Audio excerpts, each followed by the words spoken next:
నమస్తే తెలుగు రాజ్యంకి స్వాగతం. నేను మీ సంధ్య. ఏపీలో జూన్ కి అంటే కూటమి ప్రభుత్వం కొలువుదీరి 2 సంవత్సరాలు కాబోతున్న నేపథ్యంలో ఈసారి అధినేత ఒకంత అడుగు ముందుకు వేసి నేతలకు సంబంధించి ఎమ్మెల్యేలు కావచ్చు, మంత్రుల పనితీరుకు సంబంధించి అయితే రిపోర్ట్ తెప్పించుకున్నారు. ఈ నేపథ్యంలో చాలా మంది పనితీరుకు సంబంధించి ఆయన అసహనం వ్యక్తం చేయడం, కొంతమందిని ఖచ్చితంగా పక్కన పెట్టాలి అన్న ఆలోచనకు రావడం కూడా జరిగింది. ఈ నేపథ్యంలో ఆ స్క్రూటినీ అనేది నడుస్తుంది. ఇప్పటికే ఆ మంత్రివర్గ మార్పులకు సంబంధించి ఎవరు ఉంటారు, ఎవరు వెళ్తారు, ఎవరి వైపు మొగ్గు చూపుతున్నారు, ఎందుకోసము వాళ్ళ వైపు తిరిగి చూస్తున్నారు అన్న అంశానికి సంబంధించి మనం అనేక రకాల వీడియోలు కూడా చేయడం జరిగింది. శ్రీకాంత్ గారి మాటలు ఆ విశ్లేషణ కూడా అద్భుతంగా అందించడం జరిగింది. బీజేపీలో ఉంది ఒక మంత్రే, ఆయనను కదపరు అనేసి అనుకున్నాం. బట్ ఇప్పుడు ఆయన స్థానానికి కూడా ఎసరు రాబోతున్నట్టుగా తెలుస్తోంది. ఆయన మరెవరో గారు సత్యకుమార్ యాదవ్ గారు. మరి ఆయన్ని తప్పిస్తే ఎవరు ఆ ప్లేస్ లోకి రాబోతున్నారు, ఆ రేస్ లో ఎవరున్నారు తెలుసుకునే ప్రయత్నం చేద్దాం. మనకు దీనికి సంబంధించి విశ్లేషణ అందించడానికి చరిత్రకారులు, రాజకీయ విశ్లేషకులు చిల్లాగట్ట శ్రీకాంత్ గారు మనతో ఉన్నారు. ఆయన మాటల్లోనే. శ్రీకాంత్ గారు నమస్తే. నమస్కారం సంధ్య గారు. ఆల్మోస్ట్ ఆల్ మనం బీజేపీ నుంచి ఒక్కరే ఉన్నారు కాబట్టి కదపరేమో అనేసి అనుకున్నాం. బట్ ఆయన కూడా అతీతం కాదు, సత్యకుమార్ యాదవ్ ను కూడా కదిపే ప్రయత్నం జరగబోతుంది అనేసి వింటున్నాం. ఎందుకు ఆయన టచ్ చేయబోతున్నారు, ఒకవేళ ఆయన కదిపితే ఎవరు ఆ ప్లేస్ లోకి రాబోతున్నారు? అంటే ఇది విచిత్రమైనటువంటి పరిస్థితి అండి. ఇక్కడ సత్యకుమార్ యాదవ్ గారు కడప జిల్లాకు చెందినటువంటి వారు. అక్కడి నుంచి ఆయన చిత్తూరు జిల్లాతో ఆయన ఎక్కువ సంబంధ బాంధవ్యాలు, భాజపాలో ఆయన యువమోర్చాలో ఉన్నప్పటి నుంచి చిత్తూరు జిల్లాతో ఎక్కువ సన్నిహిత సంబంధాలు నేర్పారు. అక్కడి నుంచి ఆయన చివరి నిమిషంలో ధర్మవరం నియోజకవర్గానికి పంపించారు. బీజేపీ కేటాయించారు ధర్మవరం.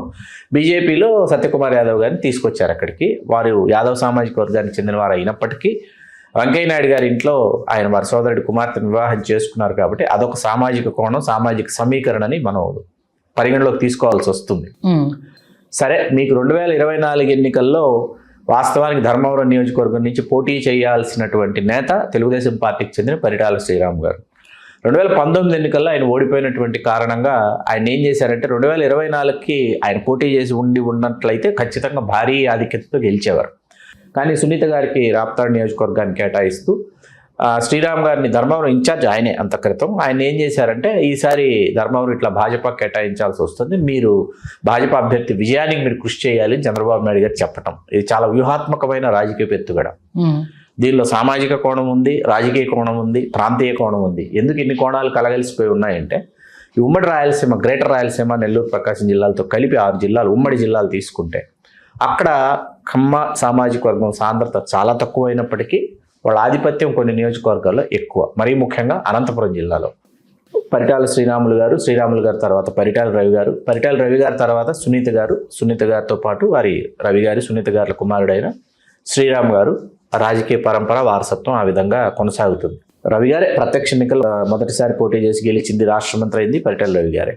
ఇక్కడ శ్రీరామ్ గారు మొన్న గెలిచి ఉన్నట్లయితే మీకు లోకేష్ గారితో పాటు సరి సమానమైనటువంటి ఇమేజ్ రాష్ట్ర వ్యాప్తంగా పరిటాల శ్రీరామ్ గారు కలిగి ఉండేవారు, పొంది ఉండేవారు. రవి గారికి ఉన్న అభిమానులు ఎవరైతే ఉన్నారో వాళ్ళందరూ కూడా యాక్టివ్ అయిపోయేవాడు.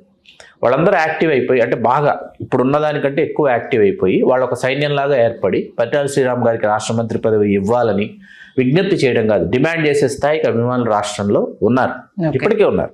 కాపు సామాజిక వర్గంలో వంగవీటి మోహన్ రంగారావు గారికి ఎట్లా రాష్ట్ర వ్యాప్తంగా అభిమానులు ఉన్నారో అట్లా కమ్మ సామాజిక వర్గానికి సంబంధించి పరిటాల రవీంద్ర గారికి కూడా అట్లే అభిమానులు ఉన్నారు. అది వాస్తవం, ఎవరూ కాదనలేనటువంటి ఒక బహిరంగ రహస్యం. ఆ సరిసమానమైన స్థాయికి నారా లోకేష్ గారు నెంబర్ 1 అంటే నెంబర్ 2 పరిటాల శ్రీరామ్ అనేటటువంటి ఏజ్ గ్రూప్స్ కావచ్చు, అట్లాగే ఫ్యాన్ ఫాలోయింగ్ కావచ్చు, వాటి దృష్ట్యా శ్రీరామ్ గారు ఒక ప్రత్యేకమైనటువంటి సైన్యాన్ని ఏర్పరచుకొని ఒక ప్యారలల్గా ఎదుగుతారనేటటువంటి ఒక ఆలోచన.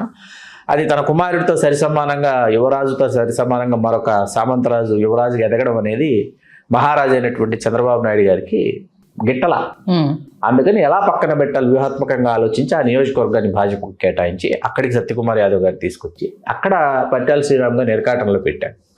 గెలిపించకపోతే సత్యకుమార్ యాదవ్ గారిని నియోజకవర్గంలో నీ ప్రజ్ఞ ఏంటి, నీ ప్రతిభ ఏంటి, నువ్వేం చేస్తున్నావు, గతంలోనూ ఓడిపోయావు, మళ్ళీ ఇప్పుడు ఇక్కడ బీజేపీ ఓడిపోయిందంటే పైగా ఏంటి అక్కడ కేతిరెడ్డి అక్కడ వైసీపీలో సిట్టింగ్ ఎమ్మెల్యే, అతన్ని నువ్వు ఓడించలేవా అమాత్రం అనేటప్పటికీ అది మాయన మచ్చలాగా మిగిలిపోతుంది.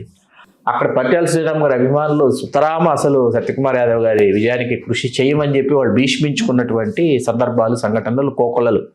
అయినప్పటికీ అన్ని దిగమింగుకొని వారిని గెలిపించి స్పేస్ ఇచ్చి వారు రాష్ట్ర మంత్రి ఇవాళ ఆయన వైద్య శాఖ ఆరోగ్య శాఖ మంత్రిగా సత్యకుమార్ యాదవ్ గారు కొలువు తీరారు. సరే, ఇప్పుడు ఇక్కడ ఈ ప్రాంతం నుంచి తప్పించాల్సి వస్తే బీజేపీ నుంచి అంటే సత్యకుమార్ యాదవ్ గారిని తప్పిస్తే కానీ ఇక్కడ టీడీపీ బలోపేతం కాదు, లేకపోతే పరిటాల శ్రీరామ్ బలోపేతం కాడు. కొంతమంది అక్కడ ఉన్నారు, శ్రీరామ్ని అభిమానించేటటువంటి వాళ్ళు, శ్రీరామ్కు వెన్నుదన్నులుగా నిలిచేటటువంటి వాళ్ళు ఉన్నారు. వీళ్ళందరూ ఒత్తిళ్లు చంద్రబాబు నాయుడు గారి మీద ఉంటాయి, ఉండవని కాదు. ఇక్కడ వైద్య ఆరోగ్య శాఖ పనితీరు బాగోలేదు అన్నది ఒకటి బాగా ఈ మధ్య మనం వింటున్నాం. ప్రభుత్వ ఆసుపత్రులలో సదుపాయాలు కావచ్చు, అట్లాగే మన మెడికల్ కాలేజీలకు సంబంధించినటువంటి అంశం బాగా బూమ్రాంగ్ అయింది, పీపీటీలోకి తీసుకొస్తున్నారు అనేసి అది బాగా బూమ్రాంగ్ అయింది. అన్ని దృష్టిలో పెట్టుకుని ఏంటంటే ఆ శాఖ మంత్రినే తప్పించేస్తే అని ఆలోచించిన తర్వాత బీజేపీ నుంచి ఎవరనేటప్పటికీ ఆదోని నియోజకవర్గానికి చెందినటువంటి డాక్టర్ పార్థసారథి గారి పేరు తెర మీదకి వచ్చింది. పార్థసారథి గారు ఏంటంటే ఆయన డే 1 నుంచి ఆయన ఈ పార్టీలోకి వద్దాం ఆ పార్టీలోకి వెళదాం చూసి ఆయన బీజేపీలోకి వెళ్ళి యువమోర్చా నుంచి స్టేట్ లెవెల్ 19 ఎన్నికల్లో ఆయన కర్నూలు లోక్సభ నుంచి భాజపా అభ్యర్థిగా పోటీ చేశారు. ఆ తర్వాత మొన్న అంటే ఆదోని, ఆలూరు ఇలా నియోజకవర్గాలు ఉమ్మడి కర్నూలు జిల్లా, ఎమ్మిగనూరు ఇవన్నీ ఏంటంటేనండి సంజయ్ గారు బలమైనటువంటి వాల్మీకి సామాజిక వర్గం, బోయ అంటారు కదా, ఈ సామాజిక వర్గం బాగా ఆ తీవ్రత ఉన్నటువంటి నియోజకవర్గాలు ఇవన్నీ. మీరు మా చిత్తూరు జిల్లా, ఉమ్మడి చిత్తూరు జిల్లా కుప్పం, చంద్రబాబు నాయుడు గారు ప్రాతినిధ్యం వహించేటటువంటి కుప్పం నియోజకవర్గం నుంచి మీరు అనంతపురం, ఉమ్మడి కర్నూలు జిల్లాల్లో చాలా నియోజకవర్గాలు చెప్పుకోదగ్గ స్థాయిలో 40,000, 50,000, 60,000, 70,000 వాల్మీకులు ఓటర్లుగా ఉన్నటువంటి నియోజకవర్గాలు ఉన్నాయి. కాబట్టి ఆయనకి ఇవ్వడం వల్ల ఏంటంటే బీజేపీకి కొంత బూస్టింగ్ ఇచ్చినట్టే అవుతుంది. కాకపోతే ఏంటంటే సత్యకుమార్ యాదవ్ ఉన్నతన్ని తగ్గించి కొత్తతనికి ఇవ్వడము అనేది మరి వెంకయ్య నాయుడు గారు ఇప్పుడు ప్రత్యక్ష రాజకీయాలు లేకపోయినా ఉన్నా లేకపోయినా చంద్రబాబు నాయుడు గారు వాళ్ళు సమీకరణాలు కానీ లేకపోతే సొంత సామాజిక వర్గంలో ఉన్నటువంటి కొన్ని అవన్నీ కూడా వాళ్ళు ఆయనతో వెంకయ్య నాయుడు గారితో చర్చించకుండా అయితే చేయరు చంద్రబాబు నాయుడు గారు. చూద్దాం ఈ మార్పులు చేర్పులు ఏ కొలిక్కి వచ్చాను, ఏ తీరం దాటాను, ఏ తుఫాను సృష్టించాను. మొత్తానికైతే మంచి విశ్లేషణ అందించారు. ధన్యవాదాలు శ్రీకాంత్. ధన్యవాదాలు సంధ్య గారు.